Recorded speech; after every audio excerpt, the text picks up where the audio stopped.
Hello বন্ধুরা, দেখো আজকে আমি কি রান্না করছি।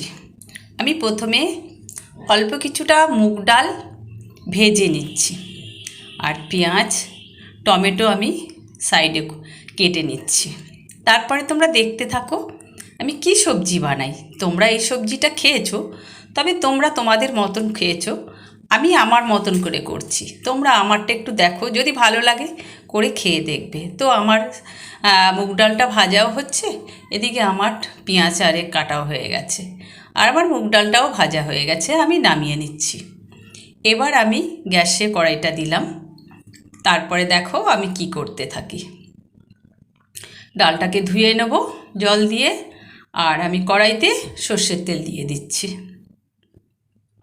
সর্ষের তেলটা গরম হয়ে যাবে, তারপরে আমি এতে জিরে তেজপাতা এসবগুলো দেব। তার আগে তোমরা দেখে নাও, আমি আলু সিদ্ধ করে রেখেছি, আর এগুলো হচ্ছে ডুমুর।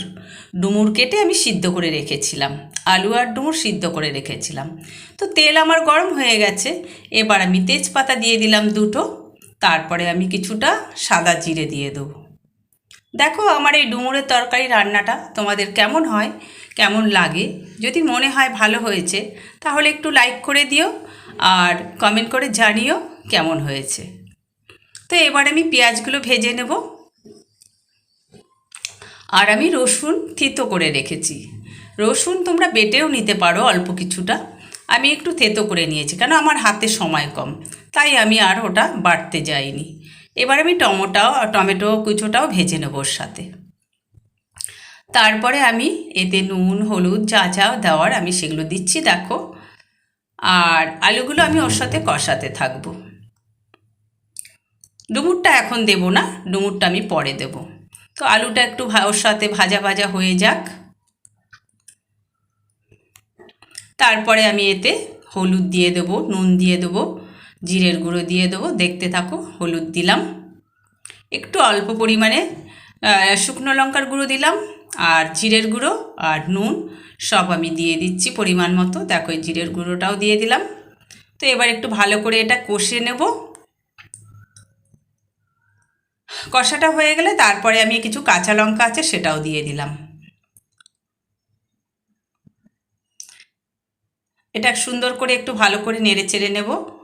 আর আমি একটু মিষ্টি এতে অ্যাড করলাম, স্বাদ মতো মিষ্টি দিয়ে নেবে, না হলে খেতে খুব একটা ভালো লাগবে না। তো আমি একটু 1 চামচের একটু বেশি চিনি দিয়ে দিলাম। এবার আমি এই ডুমুরগুলো দিয়ে দিচ্ছি ওর সাথে, এটাও এবার একটু লাস্টে কষে নেব। পরপর আমি এইভাবে সেই জিনিসগুলো কষে নিচ্ছি, তোমরা দেখে নাও। এবার আমি একটু টমেটো সস দিয়ে দেবো, যাতে একটু গ্রেভি হয় এবং সুন্দর মিষ্টি মিষ্টি খেতে হবে। যেহেতু ডুমুর নিরামিষ তরকারি, মাছ চিংড়ি কিছু দিচ্ছি না, এইভাবে বানিয়ে খেয়ে দেখবে কত সুন্দর লাগবে। তাই এবার আমি নেড়ে চেড়ে, আর একটু ধনের গুঁড়ো ছিল সেটাও আমি দিয়ে দেবো। ধনের গুঁড়োটা ফ্লেভারটা সুন্দর হবে, খেতেও ভালো লাগবে, তাই আমি একটু ধনের গুঁড়ো ভাজা ছিল সেটা আমি দিয়ে দিলাম, আমি নিজে হাতে বানিয়েছি। এবার আমি যে ডালগুলো ধুয়ে রেখেছিলাম সেই ডালটাকেও আমি এর সাথে অ্যাড করব। তো এইবার আমি এইগুলো সব মোটামুটি অ্যাড হয়ে গেছে, আর একটু নাড়াচাড়া করে নেব। তারপরে আমি এই যে জল নিয়ে রেখেছি, আমি পরিমাণ মতো এতে জল দেব। তো দেখো জলটা আমি দিয়ে দিচ্ছি, দিয়ে আমি এটাকে একটা ঢাকনা দিয়ে ঢাকা দিয়ে দেবো। একটু মিডিয়াম আছে আমি এটা 15-20 মিনিট মোটামুটি সিদ্ধ হয়ে গেলে দেখতে হবে ভালোভাবে, ডালগুলো সিদ্ধ হয়ে গেলে তারপরে আমি এটাকে দেখব। দেখো এখন এটা সিদ্ধ হতে থাকুক, তোমরা দেখো আমি একটু অন্য কাজ করে আসি। দেখো আমি একবার দেখে নিচ্ছি, দেখো এটা মোটামুটি আমার জলটা টেনে গেছে, মোটামুটি হয়ে এসছে। তো এবার আমি গরম মশলা একটু গুঁড়ো ওতে অ্যাড করলাম।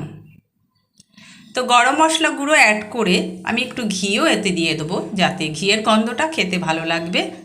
তোমরা দেখো যদি ভালো লাগে নিশ্চয়ই আমার মতন করে বানাবে, একবার খেয়ে দেখবে ডুমুরের তরকারি। আমি একটু ঘি দিয়ে দিলাম, বাজার থেকে ভালো একটা ঘি কিনে এনেছিলাম, সেই ঘিটাও একটু 1 চামচ দিয়ে দেবো। রান্না মোটামুটি রেডি হয়ে গেছে। তো এইবার আমি এটা নামিয়ে নিচ্ছি। তো হয়ে গেল আমার ডুমুরের তরকারি। তো আজকের ভিডিও এ পর্যন্তই। যদি তোমাদের ভালো লাগে অবশ্যই আমার মঞ্জুশ্রীর পঞ্চব্যঞ্জনে ইউটিউব চ্যানেল অবশ্যই একটা সাবস্ক্রাইব করে দেবে। আর আমার ফেসবুক বন্ধুরা অবশ্যই লাইক করে কমেন্ট করে জানাবে। Bye bye, tata.